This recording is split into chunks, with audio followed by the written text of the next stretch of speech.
Does this look familiar to you? Scrolling through Instagram way more times than you should, carelessly eating, spending your days on the sofa letting time fly by, falling asleep at random times, not taking care of your health, not going outside, being on autopilot. Well, you better snap out of it, okay? That was a short film I like to call What Happened in 2020 Must Stay in 2020. If that's how your days are looking, you better change up your habits, because days like that consistently create a really sort of heavy negative heart and mindset, and we don't want that. So in today's video, oh, and FYI, I'm having a really bad hair day. That's why I wanted to distract you with a cute outfit. Welcome back to my channel. Thank you so much for tuning in. I'm gonna be talking about happy and healthy habits I do that make me feel better about life in general, make me feel healthier, make me feel lighter on my feet, happier, more enlightened. I'm going to talk you through a list of 10 healthy and happy habits. So let's start with habit number 1, getting up early. I know for some this is really hard. You want to sleep until 2. Don't get me wrong, some days I will sleep until 11 and I'll be happy about it because I've had a late night, you know, on my sleep. Try getting up early. It just gives you that quiet me time in the morning that everyone needs for you to do the things you want to do. Maybe you want to journal, maybe you want to meditate, maybe you just want to sit and think, or maybe you have a meeting at 9. You should get up at 7 so you can slowly get ready for your meeting without having to rush. Just slowly being able to wake up in a peaceful way, I really swear, changes your day. Next habit is doing some sort of movement. Now, don't get me wrong, I'm not going to say that I work out every day, because I don't. I do walk every day, or I do some stretches every day. I need to do some sort of physical movement, otherwise I feel sick. So my favorite thing to do is walk. Sun or rain, I will just get me brolly out and hop on the street and go for a nice walk around the block. I do not care. I have to do it. It's good for your mind, it's good for your soul. Excuse me. Highly recommend just carving out 20 minutes to go on a walk. I personally love the mornings because I just feel like city's waking up, people are going to work. It's just a cozy thing. Habit number 3, and this is a game changer: surround yourself with positivity. You already know, surround yourself with good people, good vibes. That's already super important. But what you see, what you eat, what you watch, those are all part of that kind of, don't know how to explain it, that kind of positive universe that you all need to be a part of. So wallpapers, yourself a lovely quote on your phone or your iPad. I'm gonna put some of my favorite quotes up here now. Good vibes, good vibes, good vibes. This is the best.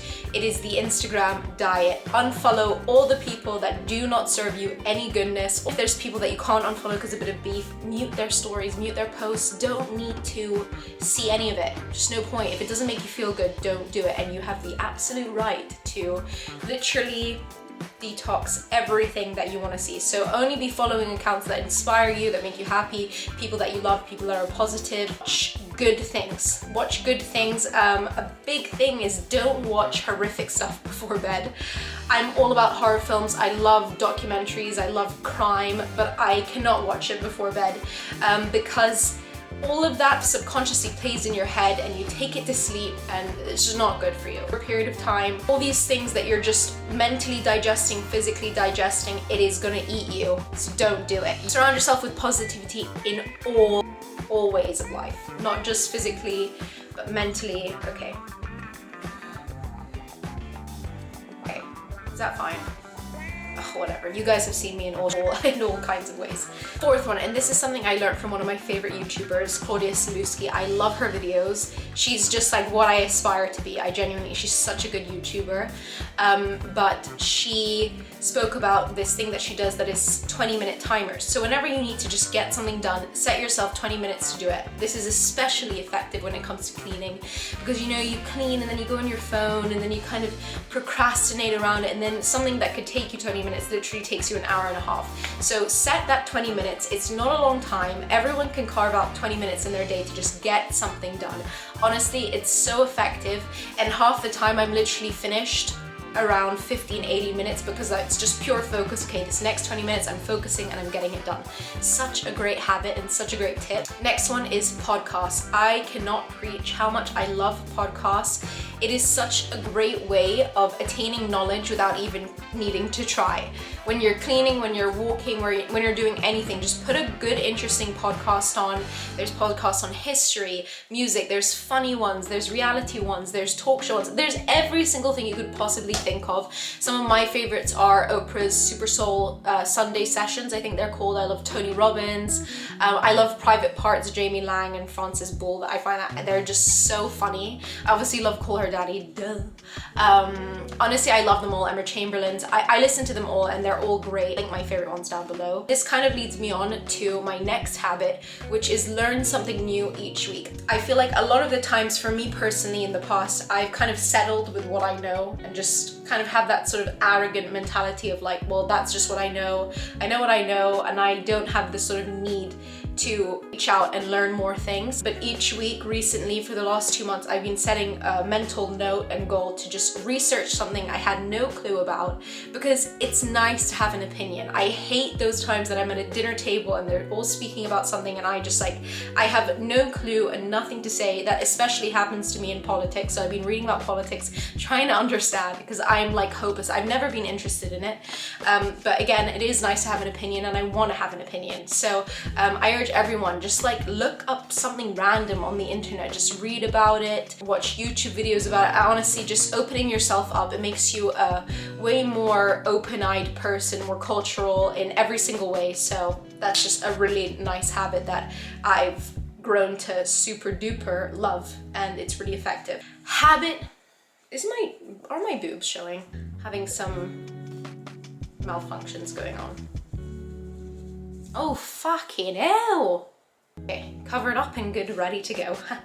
Habit number 7, plan your next day the night before. That makes sense. So before bed, I have to write out my to-do list and my plan and my sort of diary for the next day. There's so many forms you can do this. Sometimes I do it on my iPad. I use Notability, I think it's called, or Procreate, and I just do like a little overview template of my week, or I use my trusty old-fashioned diary, which I think you can just never go wrong. To be honest, it is my favorite way.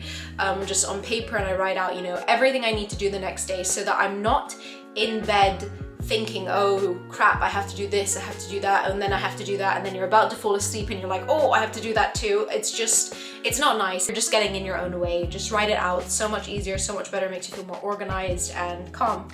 God, I really get going when I get going, don't I?